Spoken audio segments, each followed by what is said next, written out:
பிரதமர் நரேந்திர மோடி அவர்கள் நாட்டை காப்பதற்கு, மக்களை காப்பதற்கு எடுக்கக்கூடிய அனைத்து முயற்சிகளிலும் 8 கோடி தமிழர்களும் ஒன்று சேர்ந்து நிற்கின்றோம் என்கின்ற ஒரு செய்தியை, ஒரு நம்பிக்கையை அவருக்கு கொடுக்க வேண்டும் என்பதற்காக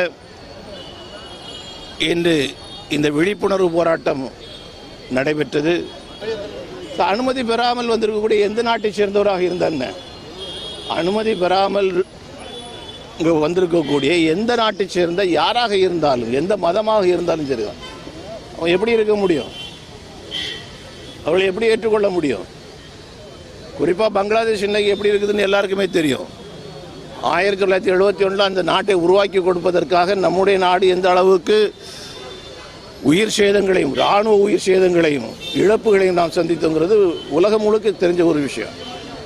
இனி அவர்கள் நன்றி கொண்டவர்களாக இருந்து கொண்டிருக்கின்றார்கள். நமக்கு எதிராக செயல்படக்கூடிய அளவுக்கு சூழ்நிலை இருந்து கொண்டிருக்கின்றன. அப்போ அங்கிருந்து வந்திருக்கக்கூடியவங்க எதற்காக வந்தார்கள், என்ன செய்துகிட்டு இருக்காங்க, என்ன பண்ண போகிறாங்க, யாருக்கும் தெரியாது. அவங்களை எப்படி வச்சுட்டு இருக்க முடியும்?